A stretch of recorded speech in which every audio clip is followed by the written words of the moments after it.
All right, Shalom. I want to start off by giving all praises to Yahweh Ba'Shem Yahweh Shai, Ba'Shem Rachak Wadash. Double honors to the elder apostles of GMS who rule well, and also honor and salutations to those of you who are of the hopeful elect and are out there teaching the word in sincerity and truth. All right, so this is a idea I got from the brother Zion to do this show. I've always had a thought in my mind to do it, but the brother gave me the motivation to go ahead and put it together. So I've been trying to pull up a couple of different things, it's just to fill it out with some content. But yeah, I wanted to say this, for a long time, I would say in modern history, but throughout the history of the world, especially since Esau has come into power, starting with the Greeks. Jake has had this feeling that they can't be validated unless Esau says so. Unless Esau gives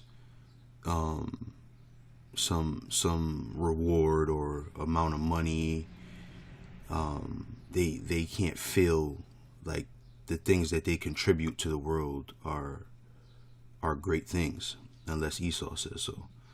So what you have is you got our people crying about getting Grammys or crying about getting Oscars and what's the other one, Emmys, and all these Edomite academies that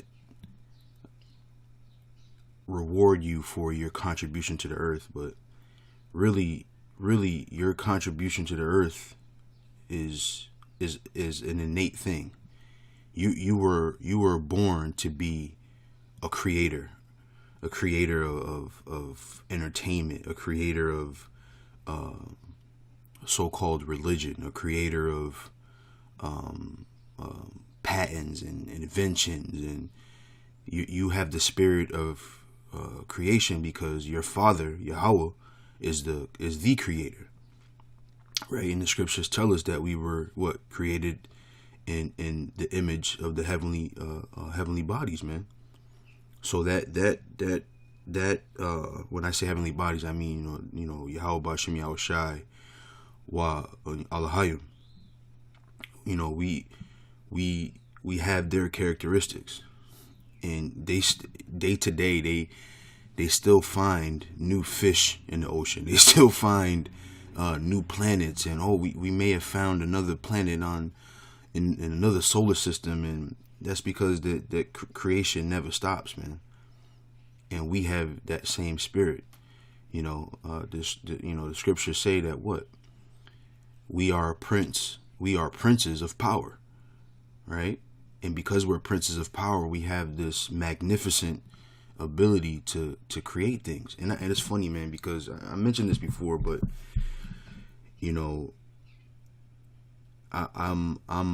at first I was uncomfortable with my boss asking me for an idea, or my boss asking me what we should do. Because my thing was, hey, nigga, you the boss, don't ask me what you want done. And I spoke to the elder Adam about it, and he said, look, man, he's looking to you because he knows there's something in you. You're a man of the Lord, and more than that, we're Israelites, man. And if you see, like, we could be in meetings, and I'll be listening to whoever's the speaker, or I'll be up giving a presentation or some shit, and I'll happen to glance at him, and he's just looking at me. And not to brag or anything like that, but that's because we're Israelites, man, and we don't need Esau to validate who we are or what we are, because without us there would be no earth. And what I mean by not earth as in like the planet, but there wouldn't be the things that we enjoy on earth. Everything that we use in our everyday lives was either invented or patented or improved on by so-called black people, man. And there's hundreds and hundreds and hundreds and hundreds and hundreds of examples of it. And I just pulled up a few, but just to give you, a little idea of, what we're dealing with here. When I say our people created everything, I mean that, man. Esau's legacy on this earth has been. Matter of fact, let me go here. Open up another one of these. What is that? John 10 and 10. Excuse me. Bear with me for a second here.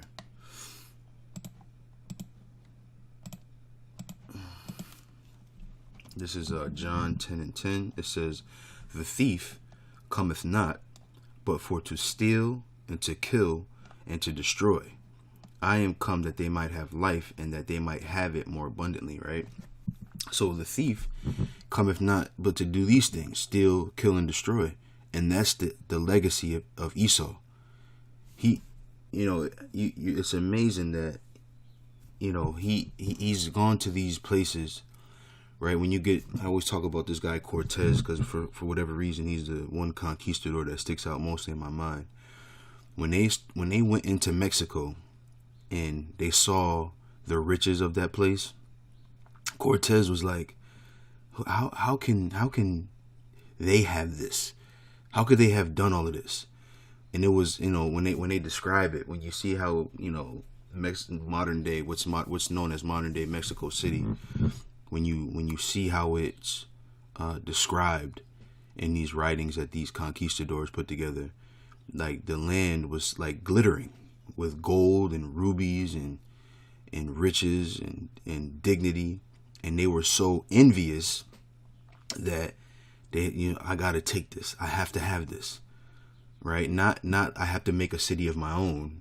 Not I got to do this too, but I have to take what they have, right? That reminds me of a joke. This guy Chris Rock tells a joke. He said that,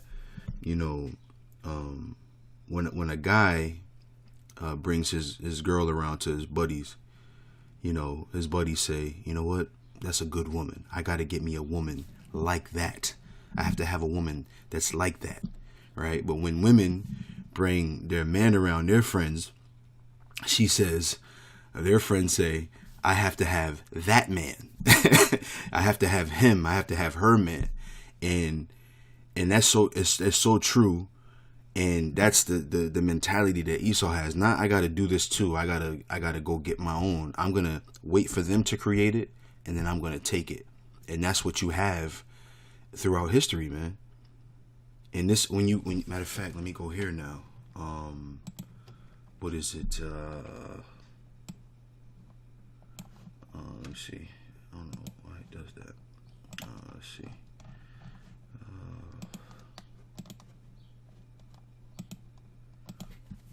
This is First Maccabees 3, and I think it's 48. Right. This is Second Maccabees 3 and 48. It says, "And laid open the book of the law, wherein the heathen had sought to paint the likeness of their images." Right. So wait till they create it, right, and then say we did it, and put our faces up. And this is his characteristic. This is what he's always done. That's his legacy. But our legacy is one of creation, content, music, everything. We make everything great, man. Matter of fact, which one is it? I think it's this one. Right. This is Matthew's 5 and 13. It says, "Ye are the salt of the earth, but if the salt hath lost its savor, wherewith shall it be salted? It is thenceforth good for nothing, but to be cast out and to be trodden under foot of men. Ye are the light of the world.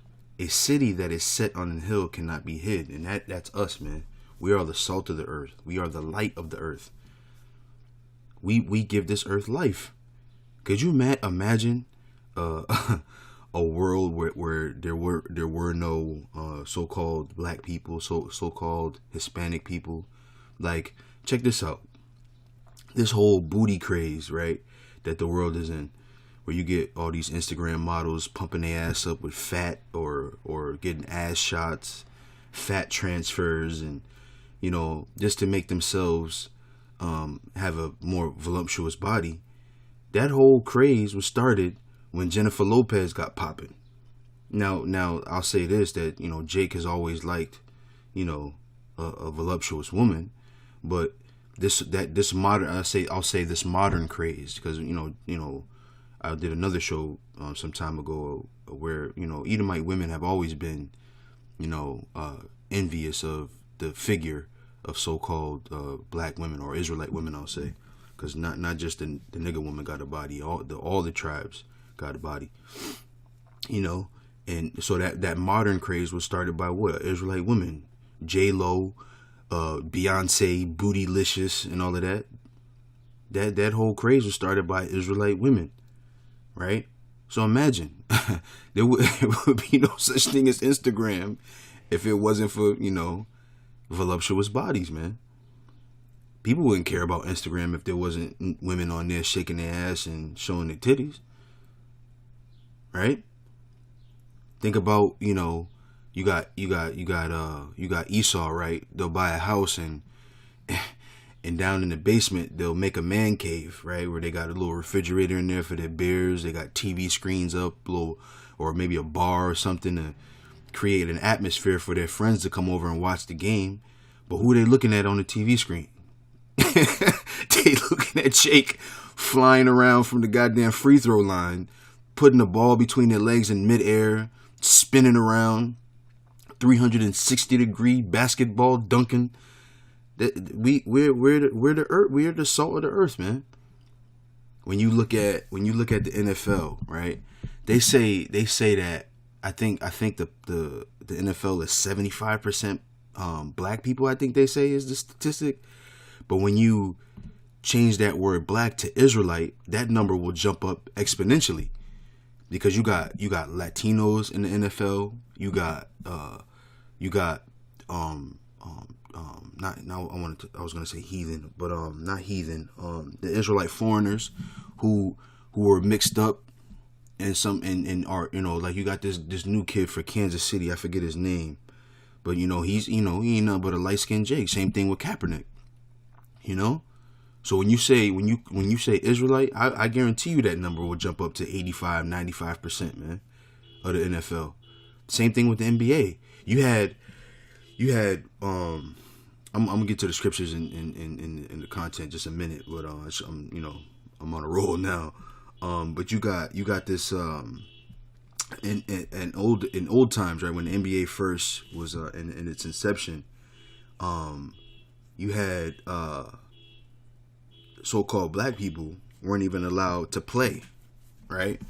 And there was different iterations of the NBA where they weren't getting enough ratings, and when they was like, we're gonna have to stop this because we're not getting enough people to watch it. So what did they do? They invited Jake over, right? And then when Jake wasn't getting treated fairly and or paid fairly, what was started? The ABA. And the ABA was flashy. Niggas, Jake, they got coming to games with fur coats and goddamn fedoras on with the feathers in it. They came to the game looking like, the inner city pimps that they had grown up knowing, and then when Esau saw that, oh no, we can't have this. So they dissolved the ABA and joined the two leagues together. And they've done that throughout history. Look at this guy Kimbo Slice, right? Kimbo Slice was self-made. And what I mean by that is he didn't need Esau to make him famous. He became famous from just going in the backyard and kicking people's ass. And then Esau saw, oh no, we can't have this guy being famous without us validating him. Let's put him in the UFC. Now he's validated, but his fame dwindled when he became a part of the UFC. Right? Same thing with this. I don't know if y'all remember. It was more my time. And one basketball, right? I'm from upstate New York in Schenectady, and what we used to do, we used to pass around the mixtapes from all the highlights, from different tournaments that happened in the area, and that N1 basketball had that same feel, right? Esau get a hold of it, let's give them a little money, and now they can control it. And now where do you see N1 basketball? You don't see it anywhere. So this is what they do, man. They wait for the content to be created, and then they take it. You see? So I wanted to go into a couple of these things. I wanted to start with the scriptures, and then I'll show you some of these inventors, and inventors is a good word, and show you, you don't need Esau to be validated. He needs you. Okay? So this is Genesis 2, and let me see. I'll start at 18. It's Genesis 2 and 18. It says, "And the Lord Power said, It is not good that the man should be alone. I will make him an helpmeet for him. And out of the ground the Lord Power formed every beast of the field and every fowl of the air, and brought them unto Adam to see what he would call them. And whatsoever Adam called every living creature, that was the name thereof. And Adam gave names to all cattle, and to the fowl of the air, and to every beast of the field. But for Adam there was not found an helpmeet for him." Right? So Adam, what did he do? He named all the animals, which was, if you receive it, this was, the Lord Yahweh Shai. And he was able to name all of the animals, man. So there it is, the your first example in the flesh, I'll say, of us creating, naming things. You see? So we don't need Esau to be validated. You see? Why? Matter of fact, where is it? Which one is it? I'll go here now. So this is Romans 9, and really I want to start up here, right? But I want to jump to the point. We know this. I'll read this first. This is 9 and 11. It says, "For the children being not yet born, neither having done any good or evil, that the purpose of the Most High according to the election might stand, not of works, but of him that calleth, it was said unto her, the elder shall serve the younger." Right? So, this is the battle, really, of the world, is Jacob versus Esau, right? But I wanted to get straight to the point. Right here, 21. This is 9 and 21. It says, "Hath not the potter power over the clay of the same lump to make one vessel unto honor and another unto dishonor?" You see, we just happen to be the vessel to honor, man. The Lord Yahweh made us the vessel to honor, and that vessel of honor, right? You can have porcelain, right? One could be made into a beautiful model of something, and then you can have one that's made into a toilet. And Esau just happens to be that toilet, man. Okay, so let me go back. I read that in Genesis already. What else do I have up here? Let's see. Yes, this is Jeremiah 10 and 16. It says, "The portion of Jacob is not like them, for he is the former of all things, and Israel is the rod of his inheritance. The Lord of hosts is his name." Right? So the Lord said what? We're the former of all things. Right? Man, it would be, if you could imagine a world without us, man, it'd be like, boiled chicken or baked chicken with no seasoning. Esau, they don't know how to do anything right, man. Without us, they would have a hard life, man. I'll tell you, man. All right, so I think I read all the scriptures that I wanted to read. So now let me go into, I'll read this first because I thought this was the interesting article here. Right, so it says this: "Who really invented rock and roll?" So this is an article from the New York Sun. If what it talks about is Elvis being or claiming, or not Elvis himself, but people claiming that Elvis invented rock and roll. So I thought this was a interesting article to read about. But just real quick, a quick testimony. I was talking to this dude at work, and it's funny how he's a big rock and roll fan, right? and I didn't even this didn't even dawn on me because I don't like rock and roll. I just it's just a music I can't get into. It will, as it stands, the modern way of rock and roll, and most of that is due to the fact that Esau has taken it and dragged it through the mud and made it his own thing, and now it's all Satanism and all that kind of shit, biting heads off of bats and shit like that. But the earlier rock and roll was created by Jake, and then again, as I said earlier in the show, Esau took it and tried to make it his own. So let me just read this. I don't know where I was going with that story, but let me read this right here. It says, Little Richard once said, "The blues had an illegitimate baby, and we named it rock and roll." This is a fair and clever summary of what happened between 1949 and 1954, when black and white musical traditions cross-educated each other, and then disc jockey Alan Freed popularized the phrase rock and roll, which was black slang for having sex. Okay, now along comes Rolling Stone magazine, huckstering a commercial myth to sell magazines, get advertising, and make a buck. Along the way, they falsify and simplify the history of America's music. The current issue, which celebrates the 50th anniversary of the creation of rock and roll and is stuffed with advertisements, declares that Elvis Presley invented the music. This is revisionist history as a marketing gimmick. No one person started rock and roll. It was a black and white alloy of Fats Domino, Lloyd Price, Ike Turner, Hank Williams, Joe Turner, Louis Jordan, Ray Charles, Little Richard, Jerry Lee Lewis, Chuck Berry, Bo Diddley, Buddy Holly, and Elvis Presley. So, these are all so-called, black men. Some of them were Gad, right? Some of them were the, other tribes, but or Reuben rather. But a lot of in so many words, they were Israelites. They were Israelites, and they were Elvis's influences, right? And this is a classic case of, Jake creating something, and then we'll put a white man in the face of it. This is the same thing as First Maccabees 3:48, right? So it says this. It says Presley himself never claimed to have invented rock and roll. He always talked about how much he was influenced by black gospel music and the blues, which he listened to on the radio growing up in Tupelo, Mississippi.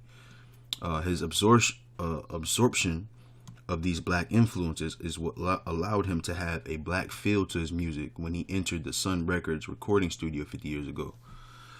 In his remarkable biography of Mr. Presley, Peter Guralnick described some of the rhythm and blues 78 records that the young Elvis had owned and once brought into a recording studio to transfer onto tape.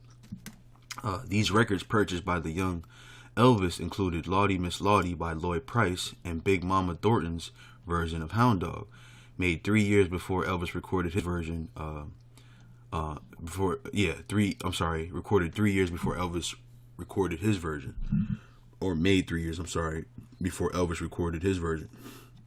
Mr. Guralnick also listed singles by Ray Charles, Fats Domino, Big Joe Turner, and Ivory Joe Hunter as Elvis possessions.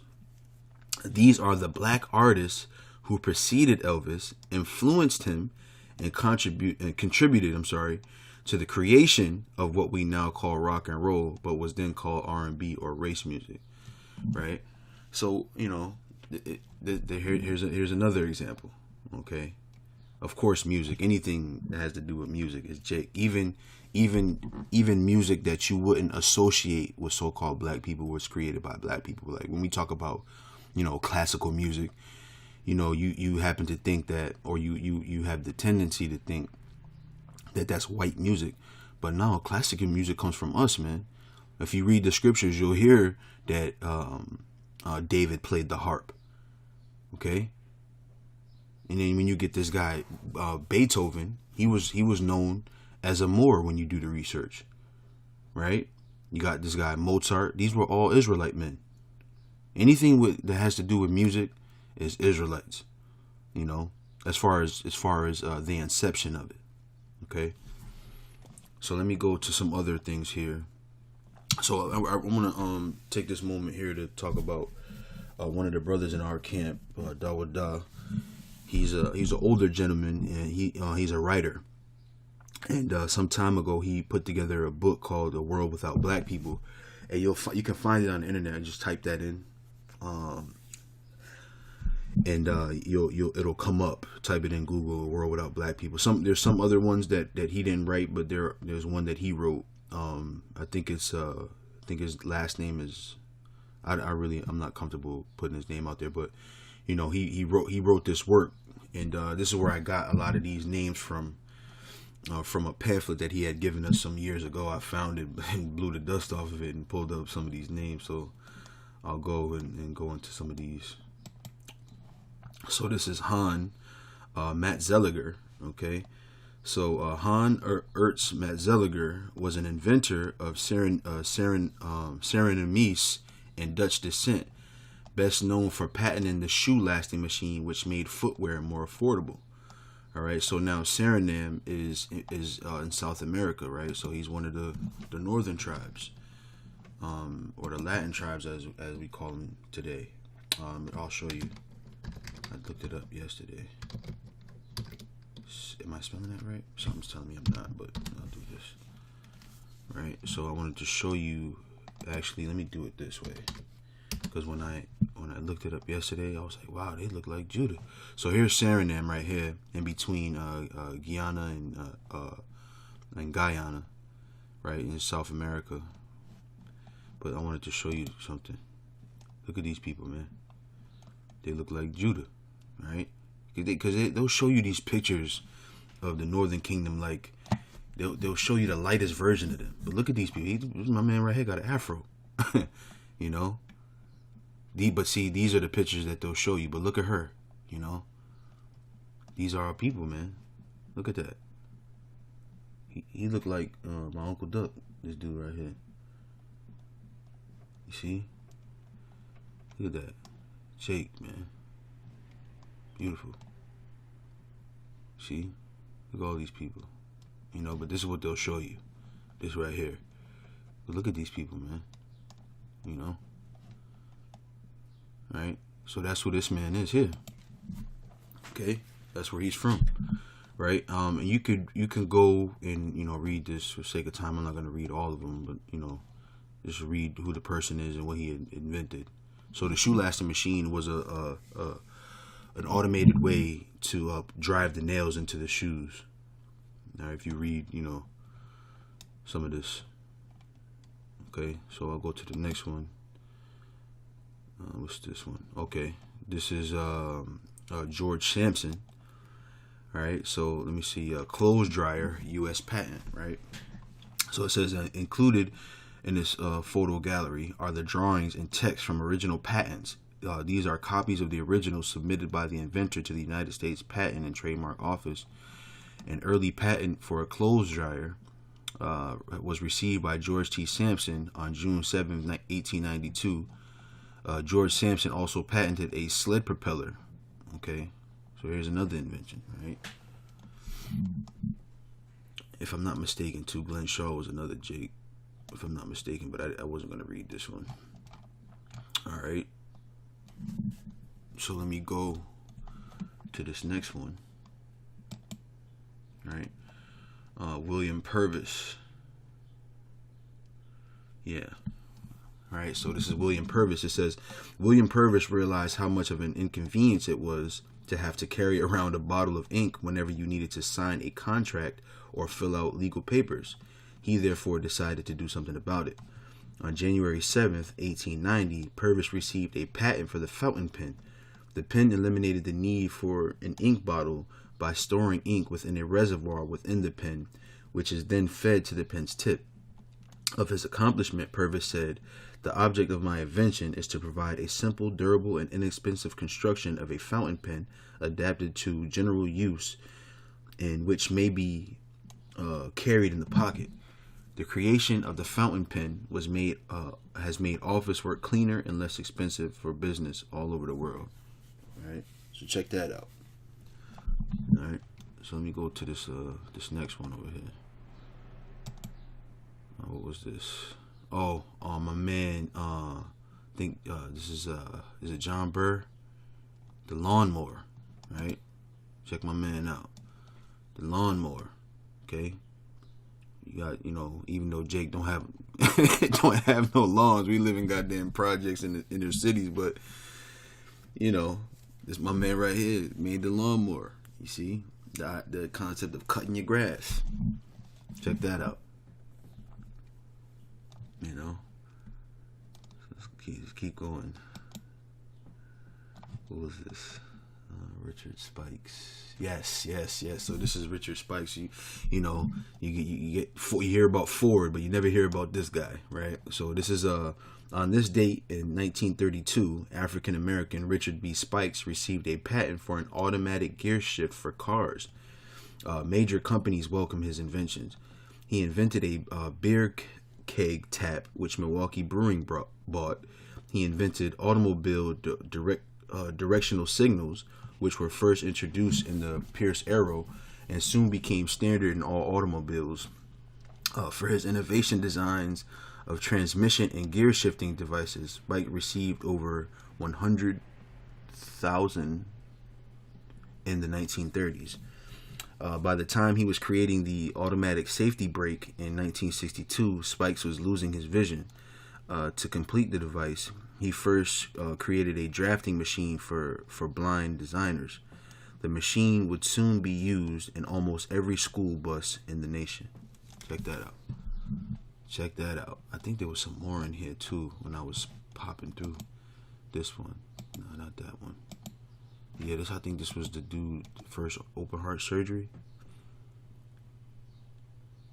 Yep, I'll read this. African American doctor Daniel Haley Williams is credited with having performed open heart surgery on July 9th, 1893, before such surgeries were established.